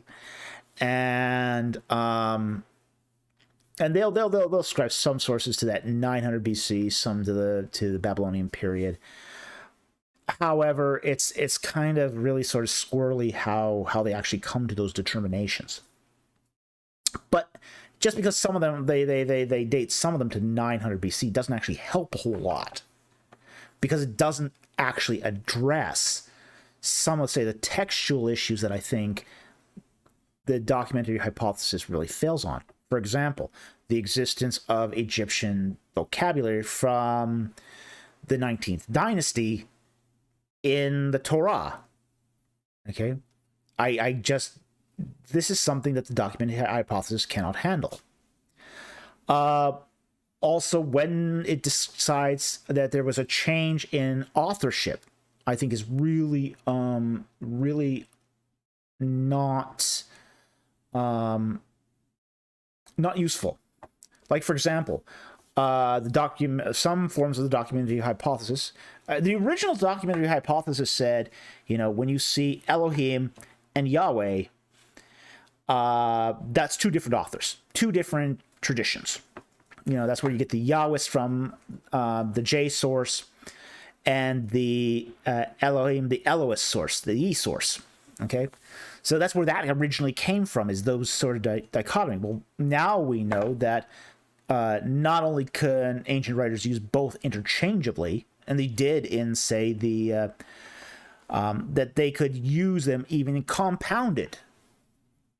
And we find the same God referred into by two different names in, say, the text at Ugarit. I mean, we find that. So we find that ancient authors of, say, at Ugarit were easily capable of this sort of change in thought between one name for a god and another name for the same god. We also find too that since that doesn't work all that well, some of them say, well, when you have a change in voice, when the author starts changing from the third person to the first person, well, that's a change in authorship. That's a change in author, so therefore it's a change in source. Well, we see this in the Bal Kodesh. The Bal Kodesh does this. The documents for the Bal Kodesh. The narrator's talking about, how Ramses is all surrounded and his men flee him. And then it goes, I, Ramses, fought like Montu. Amun-Re endued me with power, and I fought like a lion, beating those darn Hittites. Then you get, say, these, well, okay, it's a redundancy. Okay, it's a copy of a text. Well, it's really even hard to just start getting into this, because, like, for example, they'll say, okay, the Song of Deborah, you got the narrative account at the beginning, and then you got the poetic account. Well, the poetic account must be older because it's a different author. You see, in the Merneptah Stela, you see a narrative account and then a poetic account. And we can just go on here. None of this criteria for the documentary hypothesis holds any water with any other text outside of their own myopic, narrow view of the biblical texts. It's craziness. You would never be able to apply this to any other ancient Near Eastern text. It's lunacy. It's absolute freaking lunacy. And yet it's taken as gospel truth in the vast majority of theological schools and seminaries, at least in North America. It's nuts. It's plain old nuts.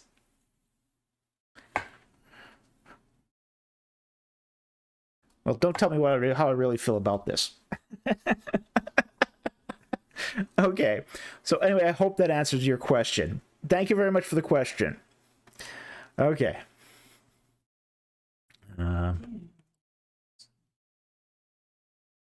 Sorry, what?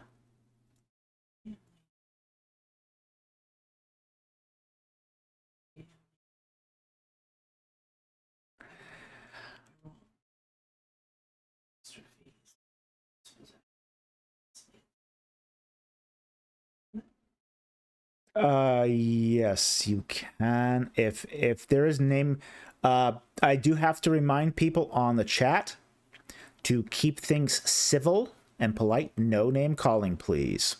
All right. We want to have a civil discourse here.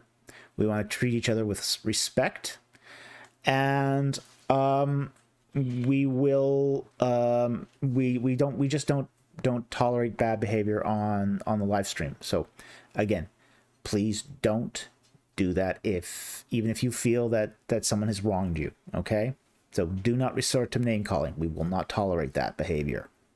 Okay. Said, then tell him not to say I am 5. I said what's going on. Teachers called him a turd. So. Yeah, DM Delaney, please don't do that. Please don't do that. Okay. Be better than that. Just be better than that. Okay. Okay.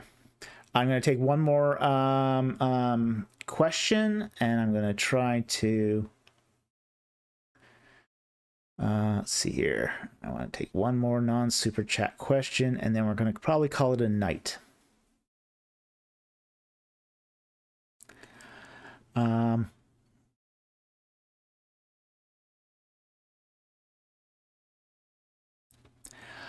I like this question. I'm just going to highlight it. I'm not going to answer it.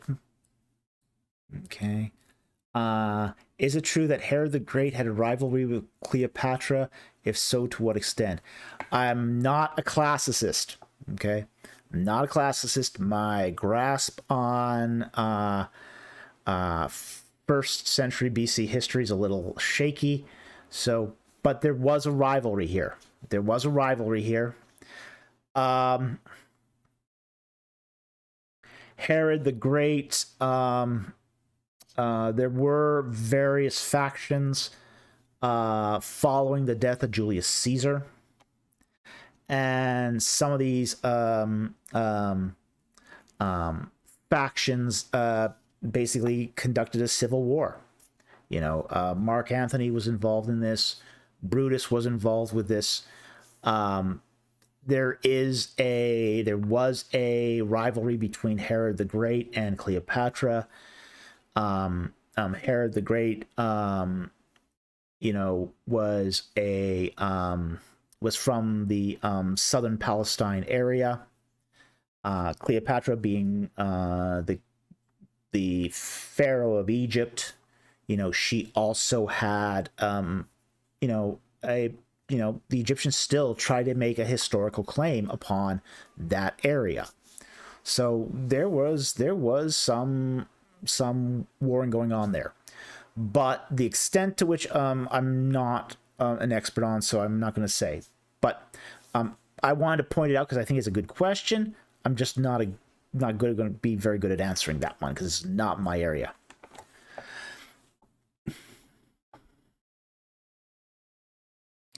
I do see a super chat here. I still want to take one more non-super chat. Okay, from 1000 Clever Boy for $5. Thank you very much. Why do you believe the documentary hypothesis is so popular in North America?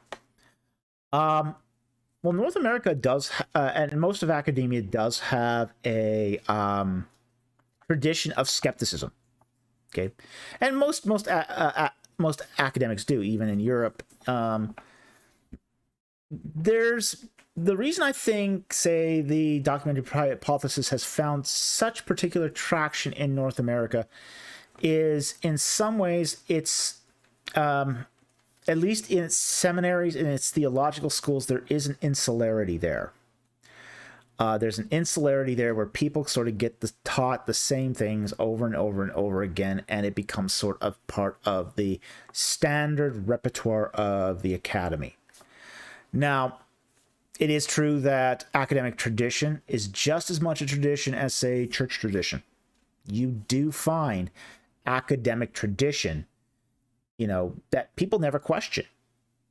They just never question it. Here's a perfect example. Going back to the question on, say, the difference between a maximalist and a minimalist controversy on did the Exodus actually happen? Well, you talk to a biblical scholar today, and you'll ask them, well, did the Exodus happen? And they'll go off and they go, oh no, the Exodus didn't happen. No, there's no Exodus. We think that the all scholars agree. It's consensus scholarship that all scholars agree that the Exodus didn't happen. You can't name me a single scholar that holds to an Exodus actually happening. And then you start telling them, well, do you think about, what about the biblical minimalists? Oh yeah, the biblical minimalists are certainly right. And you go, well, what about the biblical maximalists? And then you start seeing the facade drop. It's like, well, oh yeah, there is those biblical maximalists too.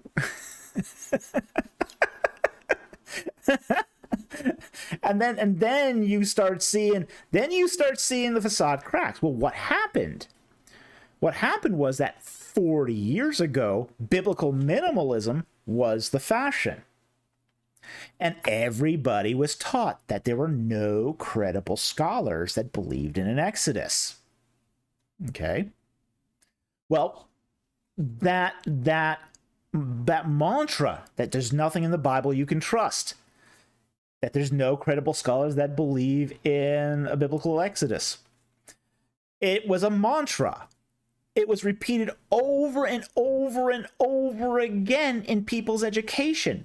I heard it when I went to school. When I went to university in the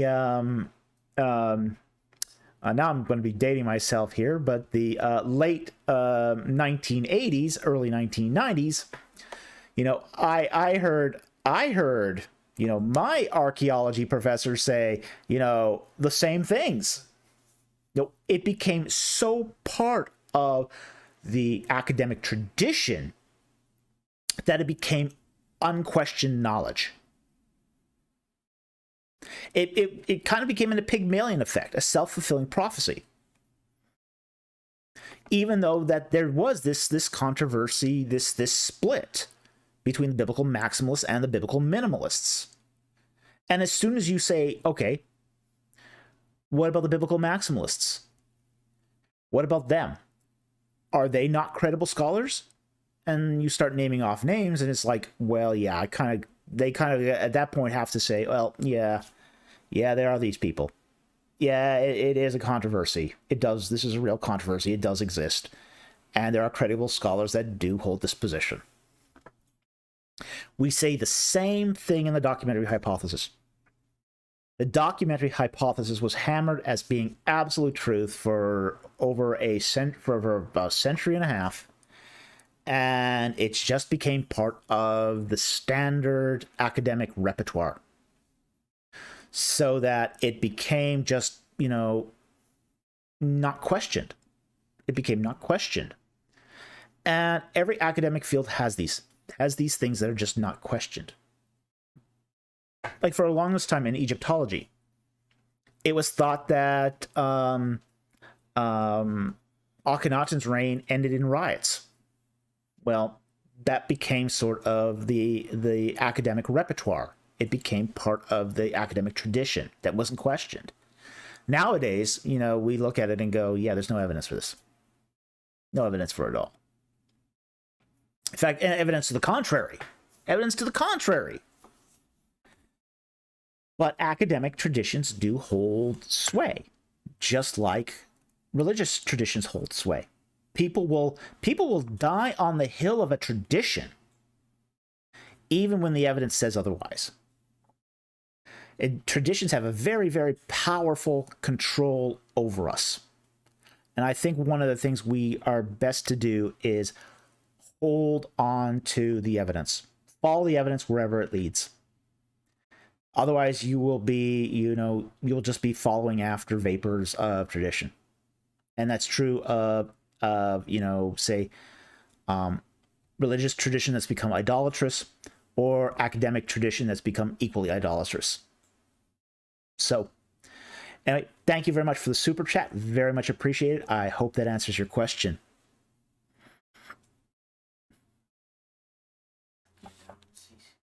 with me. Is there one last non-super chat? That's what I'm looking for here. He said he hoped you got to. Okay, Nathan Yadan, which one is this?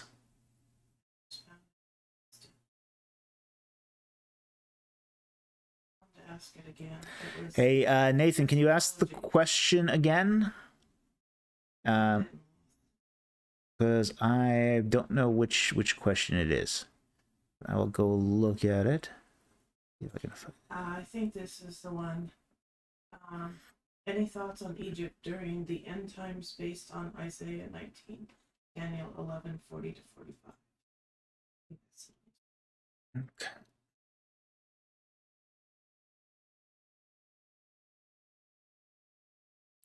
Is it at the beginning here? Near the top. Look for the ends. It's under Slammer. Under Slammer. Slammer greeted us. I see it. Yeah. Okay. All right, and this is going to be the last question of the night by Nathan Yadan. Any thoughts on Egypt during the end times based upon Isaiah 19 and Daniel 11:45? Let me read those. I'm not going to read all of Isaiah 19, but I'll just quickly scan that.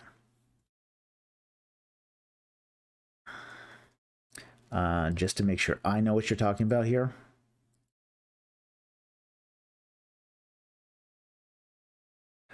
Okay, this is an oracle concerning Egypt. Behold, the Lord is riding on a swift cloud, Isaiah 19:1, and is about to come to Egypt. The idols of Egypt will tremble at his presence, and the heart of Egyptians will melt. So I will incite Egyptians against Egyptians. They will fight each other's brother, each against his neighbor, city against city, and kingdom against kingdom. And the spirit of the Egyptians will be demoralized, and I will confound their strategy, so that they will resort to idols and ghosts of the dead, and to mediums and spiritists. Moreover, I will deliver Egyptians into the hand of a cruel master, and a mighty king will rule over them. Okay. I actually don't think any of this concerns the end times. I think this is already fulfilled prophecy. The Persians were really, really, really harsh on the Egyptians. Really harsh. Persia really destroyed Egypt. They just did a real number on them. I don't see anything else specifically that looks end times as far as Isaiah 19.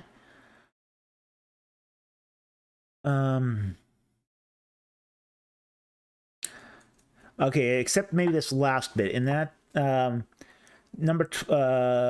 19:22, and the Lord will strike Egypt, striking but healing. So they will return to the Lord.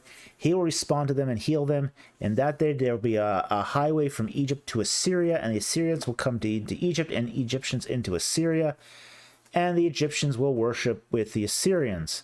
In that day Israel will be the third party with Egypt and Assyria, a blessing in the midst of the earth, whom the Lord of hosts has blessing, saying, Blessed is Egypt, my people, and Assyria, the work of my hands, and Israel, my inheritance. Yeah, I think that has some eschatological significance here. It is basically describing a period of peace between Egypt, Assyria, and Israel. It also is talking about a kind of peace where all three nations are coming together to worship the Lord. Now, we know here that not all Israelites are saved. Okay, a lot of Israelites are just idolaters of Baal, and they're not saved. Okay, they might be elected, but they're not saved. Okay? Likewise, not all Egyptians are saved. Not all Assyrians are saved.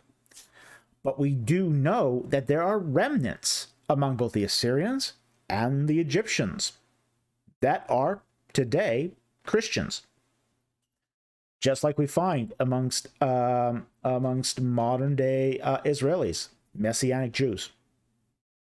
Okay, you know, we find amongst the people of Egypt, the ancient people of Egypt, Copts, essentially native ethnic Egyptians who basically converted to Christianity and carried on Christian traditions. We also find Assyrian Catholics. There is still an ethnic group of Assyrians that survived. Not many of them, but they have survived. And many of them today practice Catholicism. So I think it is totally reasonable to think that this is going to be talking about, say, in the end times, a unification of, say, travel between Egypt to Assyria, and all three are going to worship together.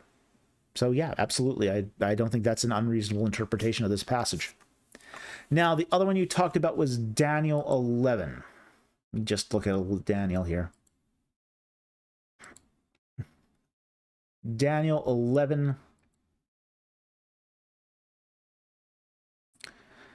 42. Okay, Daniel 11, verses 40 to 45. And at the end time, the king of the south will collide with him, and the king of the north will storm against him with chariots, with horsemen, and with many ships, and he will enter countries, overflow them, and pass through.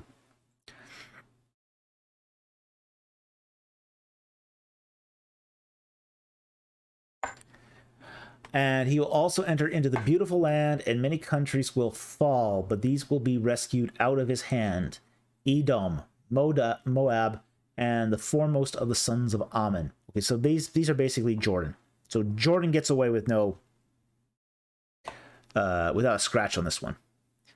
Then he will stretch out his hand against other countries, and the land of Egypt will not escape. But he will gain control over the hidden treasures of gold and silver, and over all the precious things of Egypt, and Libyans and Ethiopians will follow at his heels. But rumors of the east and from the north will disturb him, and he will go forth with great wrath and to destroy and annihilate many. And he will pitch the tents of his royal pavilion between the seas and the beautiful holy mountain. Yet he will come to an end, and no one will help him. Okay. It is very likely here that the king of the south is Egypt. In terms of ancient geography, as far as Israelites were concerned, the land to the south was not, say, Saudi Arabia. It was Egypt. And that's really because they are not dealing... the Israelites don't have a compass. They're not dealing with compass coordinates.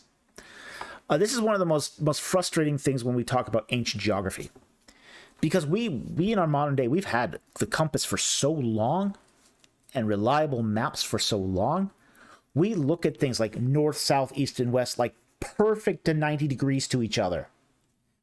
Well, it wasn't quite so simple in Israel. Okay? In Israel, because it's sort of a little strip of land, a little tiny strip of land with ocean on one side, desert on the other, desert to the south. Okay, if we're talking strictly by compass coordinates. So we've got a kind of an odd-shaped country like this. You tend to see geography a little different. We do something similar in North America, believe it or not. Okay? You know, we have the Pacific Northwest. We have a Midwest in the United States. Okay? We have an East. We have a Deep South. Okay? We have, say, you know, California and all the Southwest states. Where's the North? Where's the North in the United States? Nope. Well, Alaska's not North. That's Alaska. The United States doesn't have a region of the North. Very odd this way. It's got a stretching of the West. The United States sees itself as being an east-west country, a country with really, you know, 3 compass points: west, east, and south. And that's because of the shape and the way that the United States was settled gave those cultural identifiers, those regional toponyms, place names, to determine where you were in the United States. Well, Israel does something very similar here. It considers Egypt, its compass sort of bends along the Fertile Crescent. Okay? So if you go south, you end up in Egypt. West is the sea. East is actually Mesopotamia. It follows the Fertile Crescent. And the north comes down from Lebanon. So that's really what's going on here when we talk about, say, directions in that. So when we take a passage here like Daniel 11, and we look at its king of the north, king of the south, what we're talking about here is kingdoms that relate roughly to the compass coordinates as they saw it. So the king of the south would be Egypt. King of the north, you're talking about Lebanon, Turkey, Asia Minor. Okay? And you go east, you end up in Mesopotamia and Babylon. Even though it's not a direct compass shot, it's kind of, you're going north to go back east. So, I hope that answers your question. It was a very long question, a long answer, sorry. But I think we needed to sort of parcel this to really get to the heart of the question. So anyway, thank you very much for the question. Very much appreciated. It was an interesting question. I don't normally talk about eschatology, so this was interesting for a change. Okay. With that, we're going to wrap it up for the night. Not much in the way of announcements. I did an interview a couple days ago with Brews Over the Bible, or Bible Over Brews, and I'll be posting a link of that interview on my channel when it does finally air as a podcast. So that was a lot of fun to get with those guys, and do support their podcast too, and because I think they're doing some very interesting work. So with that said, I want to thank all our supporters. I want to thank our Patreon supporters. I want to thank our subscribers. Thank you for all the super chats tonight. You guys were really generous tonight. It really helps us. I very much appreciate it. We do need your support to continue doing this, and it's greatly needed at this time. So again, I want to thank everyone who's helped us out, and I want to wish you all a good night, and I will see you next time on Ancient Egypt and the Bible. Good night.